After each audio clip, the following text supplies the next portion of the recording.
Hello and welcome to the Consumo Justo podcast series brought to you by the Consumo Justo project.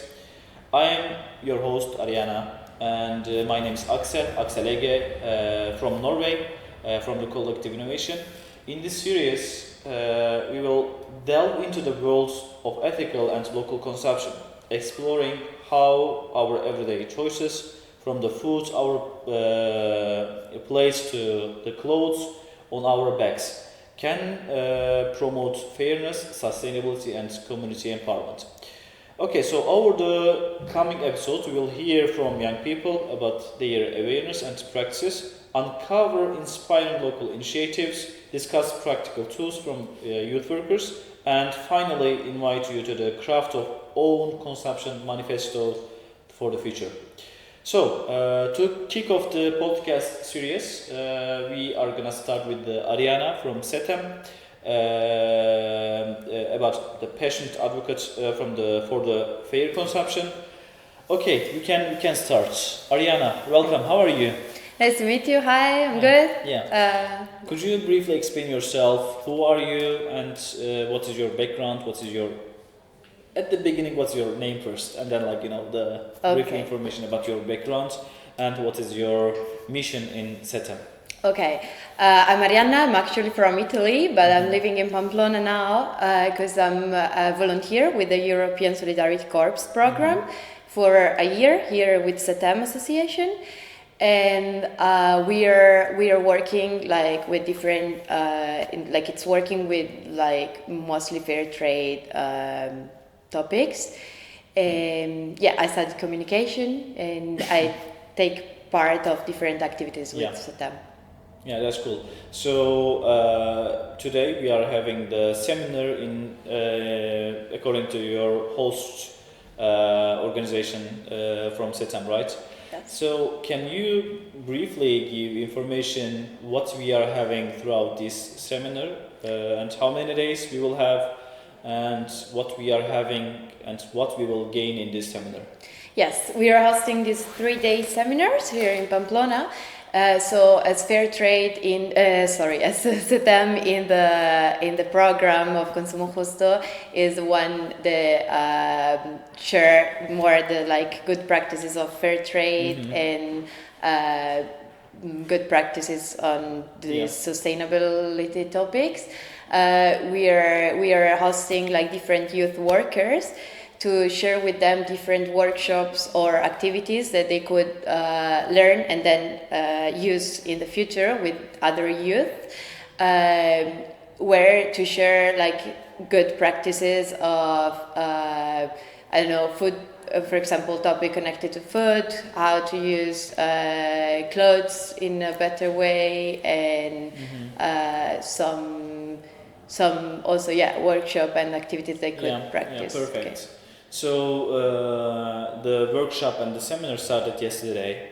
So far, can you briefly give some examples what we had in the workshops? Yeah. Okay. Yeah. Yesterday we started with some workshop to share. So we did, for example, a chocolate tasting. Yeah. Because as chocolate tasting. Chocolate tasting. Okay. So because as fair trade we work a lot with fair trade connected to food. Yeah. And so we just compare good fair trade chocolate with a normal commercial one, and then a bit learn about the cacao. How story. It is produced, how it is until the last step that we buy from the local shop, the process, right? Exactly, and maybe to check, for example, when you buy chocolate, to check the labels of fair trade, because there are a lot of things behind it. And then we had a workshop about the producing of clothes, so where they come from, so to be more conscious about what we wear, what we use, and our consumption in general. So do you think that the participants are learning something? I think so, I hope. And I think it's also a lot of different ways to share these good practices in a not boring way, kind of. So just to like learn it in a more practice way, to like see also, like in Pamplona for example, we're showing like we're eating in local restaurants where they would like pay a lot of attention where the products come from. So rather than having the fast food and the fast Exactly. fashion, cool, yeah. We're really paying attention on that also to see, because for example now we're gonna eat in a place where they do also other projects, like different activities connected as well with where their food come from. So we're gonna also see that and listen to what they tell us and see their project. Perfect. So I'm gonna head the conversation into the different perspective, not different perspective, but a kind of like another way of the talking. So can you explain like how in Pamplona, in your city, young people are taking care of the consumption in an ethical way, and like taking care of the fair trade, as you mentioned earlier? Okay, yes, I think there's like different field where we can see that, and like young people now they're getting more conscious about that. And for example, with SATEM, we organize like some swap parties, so connected to the Clean Clothes campaign also, to share more awareness on that topic. So just to share your clothes and change it with other people, so to give them a new life. Yeah, this is a good example. I think like it's fits also the topic of the Consumo project, like directly. So real cool. It's a good way. Also, there's like different. For example, for the Consumo Justo, also the main one goal is to get this app for where to get like different practices.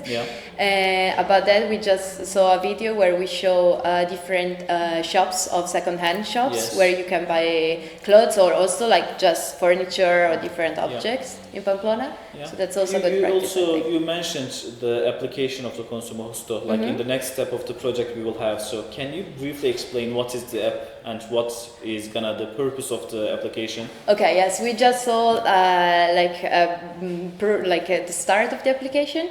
So the main goal is that in the app you can find like different examples or different documents and activities, examples, workshop, like different resources to learn more and to also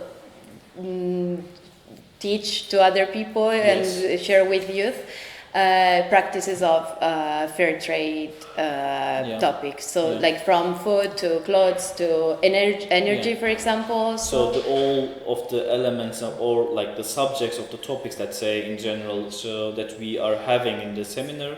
So and also implementing throughout the seminar, throughout the workshop, and those elements of the objects is gonna be in the application basically. Exactly. To let the young people rethink and also like use and be aware of the topics. To have different like resources and materials, and then also there's gonna be like a map where like every association or like shops that work like with fair trade or organic product, they can add their location and share, so to people make it easier to see where to get fair trade products or where like to make it easier for people to get these places and resources. So like in the end of the conversation, like so I'm gonna finish soon the podcast. But first, I'm gonna ask like, why ethical and local consumption is important, and why young people should be aware of. Okay, I think like nowadays, as youth generation, we see and we heard a lot about like, climate change, for example, and that's a lot connected with fair trade. So and overconsumption, and still. As youth, like even if we are aware of that, like we tend to consume too much and not really like be conscious about some places where we get our food, for example, our clothes, also our energy, or like in everything we consume. So I think that this project can really be helpful to get easier like resources and examples of that. Okay, so my last question, which is gonna be a kind of like personal opinion, but After this seminar, like the workshop in general, let's say, what would you like to change in your own consumption habits? You have seen a different perspective, different mindsets from the different countries throughout the workshop, throughout the seminar. So I assume that you have gained another perspective of the information, how consumption and the local consumption works in another country. So would you rather to change some habits after this? I think like with this workshop, I learned that like in the topic of energy, for example, I should pay more attention where I get my contracts with like back at my place, for example, and also connected to technology maybe. So where like which brands, where should I buy like my phone, my laptop. And also another field is like my savings. So some bank are better and like ethical banking are better than others. And then these are the three main things. And then of course like food and clothes, you can always be more careful about where you buy your things. So you also recommend these suggestions to the audience who is listening this podcast, right? Yeah, absolutely. Okay, thank you very much. To be more conscious. Okay, yes, we have to be more conscious.